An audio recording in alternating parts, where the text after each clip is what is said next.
যারা দূর দূরান্ত থেকে এসেছেন এই মহামূল্য সময়টুকু ব্যয় করে, যে আমরা ভোট অধিকার থেকে যেন বঞ্চিত না হই সেই প্রতিবাদ আমরা জানাতে এসেছি। আমি বিশেষ করে একটা কথা বলার পর আমি গান শুরু করবো। বেলডাঙাতে অনেক মসজিদ আছে, অনেক মসজিদ। আমি সেখানে প্রত্যেকদিন জোহর রাত এবং আসরের রাত প্রত্যেকটা মসজিদে যাই। 300-400 করে লোক ভরা থাকে সেই মসজিদে। আমি এই কথা বলে আসছি যে ভাই, তো আপনারা সজাগ হন। আমাদের যে 60 লক্ষ লোককে বাদ দেওয়া হয়েছে এই যে ভোটের অধিকার থেকে, এটা এমনি হয়নি।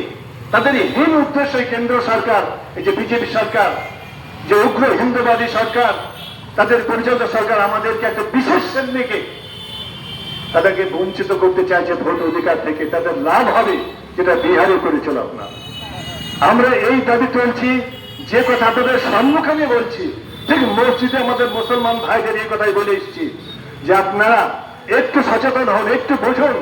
এই কথা কোনো দল বলতে আসবে না, কোন সিপিএম, কংগ্রেস, তৃণমূল তারাই মসজিদে বসে এই কথা বলবেন। আমি বলবো লোকমান হাকিম, আমি বলতে এসছি, আপনার কথাটা একটু ভালো লাগে শুনুন।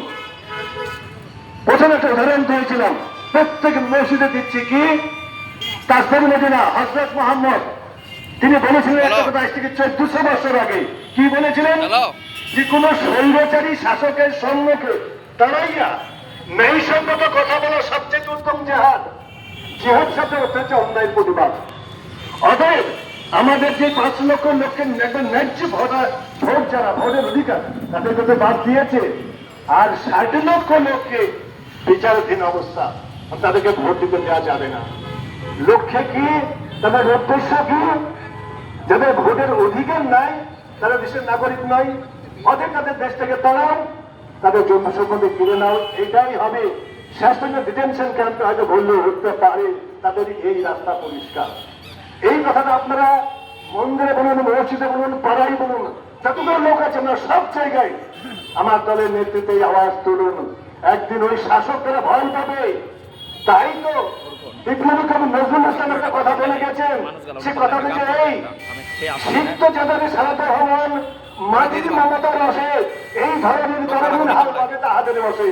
একদিন এই বিশ্ব জগৎ, এই শ্রমিকী মানুষ, এই কৃষক তাদের হাতে আসবে। আমি এই কথা বলে আমি আমার গানটা শুরু করছি। গানটি রেখেছেন পল্লী কবি জসীমউদ্দিন, গানটি গেয়েছেন অমর শিল্পী আব্বাস উদ্দিন।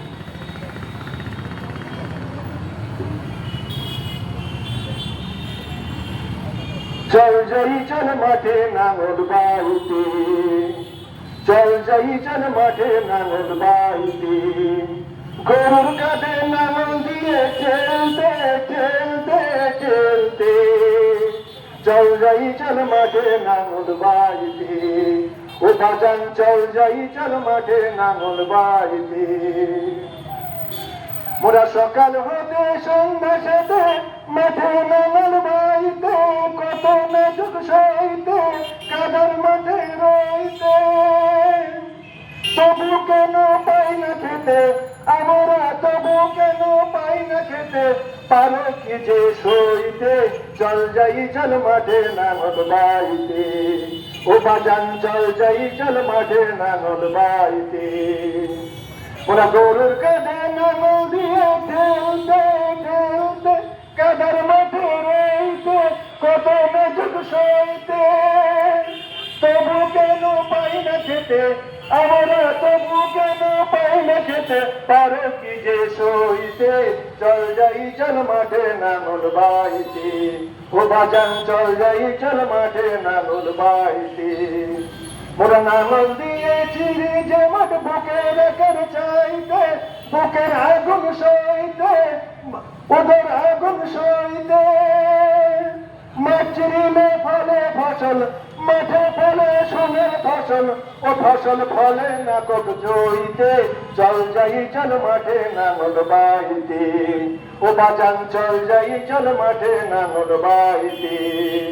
মোরা নাঙল দিয়েছি যে মাঠ বুকে রাখার চাইতে, কত নাজুক সইতে, তবু কেন পাই না খেতে, আমরা তবু কেন পাই না খেতে, পারো কি যে সইতে, চল যাই চল মাঠে নাঙল বাইতে। ওরা কোদাল দিয়ে মাটি কোপাই বাদল বাদল হইতে, ওরা কোদাল দিয়ে মাটি কোপাই বাদল বাদল হইতে। সব দুনিয়ার আহার জোগাই আমরা, সব দুনিয়ার আহার জোগাই আমরা না পাই খাইতে, চল যাই চল মাঠে নাঙল বাইতে। ও বাজান চল যাই চল মাঠে নাঙল বাইতে। বউ দিয়েছে গলায় দড়ি বুকের জ্বালা সইতে, গেছে ধরা হইতে কবর খানায় রইতে। তাই সারাটা দিন মাটি খুঁড়ি, তাই সারাটা দিন মাটি খুঁড়ি তারই দেখা পাইতে, চল যাই চল মাঠে নাঙল বাইতে। ও বাজান চল যাই চল মাঠে নাঙল বাইতে।